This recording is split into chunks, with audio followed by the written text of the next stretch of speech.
Trailer మీకు పుష్ప 2 చాలా బాగుందండి. అసలు చూస్తుంటే మామూలుగా లేదు. ఎందుకంటే మనము ట్రైలర్ చూస్తేనే ఇంతగానం ఉందంటే ఇప్పుడు సిల్వర్ స్క్రీన్ లో చూడడానికి అందరూ వెయిట్ చేస్తున్నారు. ఎంత తొందరగా అది అవుతుందా, రిలీజ్ అవుతుందా అని అందరూ మామూలుగా కాదు పండగ చేసుకుంటున్నారు. చాలా బాగుంటదని ఎక్స్పెక్ట్ చేశారు. అంటే ట్రైలర్ కి 12 లక్షల మంది పార్ట్నర్లు వస్తారని మీరు ఎక్స్పెక్ట్ చేశారు? అల్లు అర్జున్ ఇంత క్రేజ్ ఉంటుందని నార్త్ లో క్రేజ్ అయితే ఉంది, కానీ ఇంతమంది మనం పెట్టంగానే ట్రైలర్ ఇలా ఓపెన్ అవ్వగానే రిలీజ్ చేయగానే వెంటనే ఇంతమంది వస్తారని అయితే ఎవరు ఎక్స్పెక్ట్ చేయరు కదా. కాబట్టి ఎంత ఏదైనా కానీ బ్లాక్ బస్టర్ కొడుతుంది. అంటే ఇప్పుడు ఒక రోజు ముగియక ముందే 100 మిలియన్లు దాటింది కదా, సో మీకు ఎలా అనిపిస్తుంది ట్రైలర్? చాలా హ్యాపీగా ఇది చాలా తక్కువ అనుకుంటున్నా. అంటే ఇప్పుడు చాలా మంది అంటే డైలాగ్స్ చూస్తుంటే ఇలా గడ్డం తోటి శ్రీవల్లి గారు అంటే ఏమంటారు తగ్గేది లేని కాలుతో చేస్తారు. ఆ సీన్ చూసినప్పుడు మీకు ఎలా అనిపించింది? చాలా వెరైటీగా అనిపించింది అండి. కొత్తదనంగా చూపించారు. ఇంతకు ముందు అయితే తగ్గేదేలని ఎలా చూపించారు, ఇప్పుడు కాలుతో చేయడం చాలా మంచిగా అనిపిస్తుంది. సూపర్ గా ఉంది. అందరూ కూడా ఇంకా మంచిగా సినిమా మొత్తం చూసి ఇంకా సంతోషిస్తారు, హ్యాపీగా ఉంటారు. ఆయన ఫ్యాన్స్ కి పండగే. అమ్మవారి గెటప్ లో అల్లు అర్జున్ గారు ఎలా కనిపించారు మీకు?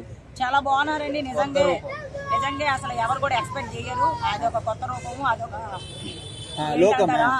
ఇదిగా హ్యాపీ, చాలా బాగుంది. అంటే ఇప్పుడు అల్లు అర్జున్ గారి లాస్ట్ క్లైమాక్స్ అంటే లాస్ట్ లో ఒక పుర్రెలు వేసుకుని రక్తంతో వచ్చారు కదా, అది చూసినప్పుడు మీకు ఎలా అనిపించింది? థియేటర్ లో ఆ సీన్ వస్తే ఎలాంటి అరుపులు ఉంటాయి అనుకుంటున్నారు?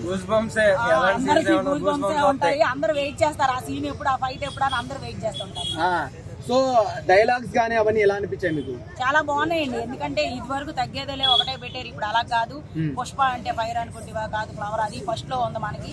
పుష్ప అంటే నేషనల్ అనుకుంటేవా ఇంటర్నేషనల్, అది పేలిద్ది ఇంకా మామూలుగా ఉండదు. లేడీస్ కి ఒక మాట అన్నాడు, పెళ్ళం మాట వింటే ఎలా ఉంటుందో పుష్ప గారు చూపిస్తాడు కదా, మీ లేడీస్ పరంగా ఎలా అనిపించింది అసలు? అంతేగా, పెళ్ళం మాట వింటే ఎవరైనా కానీ ఎక్కడికో వెళ్ళిపోతారు.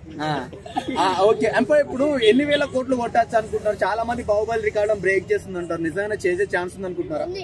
ఎందుకంటే బ్రేక్ చేస్తారో చేయరా అనేది కాదండి, బ్లాక్ బస్టర్ అవుతుంది అందరు కూడా అనుకుంటున్నాం. బ్లాక్ బస్టర్ అవుతుంది గ్యారంటీగా. అది ఎంతవరకు వెళ్తుంది అనేది ఇంకా ఫ్యాన్స్ చేతిలో, అది మనలో మన ఫ్యాన్స్ బట్టి ఉంటది. సినిమా హిట్ అవ్వాలన్నా ఫట్ అవ్వాలన్నా ముందు జనాభా థియేటర్కి వెళ్ళి చూడాలి. లాస్ట్ క్వశ్చన్, అల్లు అర్జున్ గారికి 12 లక్షల మంది వచ్చారు గ్రౌండ్ కి పాట్నాలో. సో అలాంటి క్రేజ్ ఎలా వచ్చింది అనుకుంటున్నారు ఒక పాన్ ఇండియా హీరో కాకముందే ఏముందండి, ఆయన చిన్నప్పటి నుంచి కష్టపడుతున్నాడు. ఎన్నో సినిమాలు చేశారు, ఎన్నో చేశారు. ఆయనకి ఫ్యాన్స్ ఉన్నారు. ఆయన బ్యాక్గ్రౌండ్ చూసి ఎవరు రాలేదు, ఆయన డాన్స్ కి ఫీదా అందరూ. సో లాస్ట్ క్వశ్చన్, నెగిటివ్ గా చేస్తున్నారు అల్లు అర్జున్ గారిని, సో బాగాలేదని కొంతమంది, సో దాన్ని వాళ్ళకి మీరేమంటారు? ఇప్పుడు ఎవరమైనా కానీ మనుషులు ఒకరికొకలాగా నచ్చుతామండి, అలాగే ఇది కూడా అలాగే ఉంటుంది. సినిమా హిట్ అనుకుంటున్నా ఒక మాటలో? హిట్టే, బ్లాక్ బస్టర్ అంతే. ఓకే.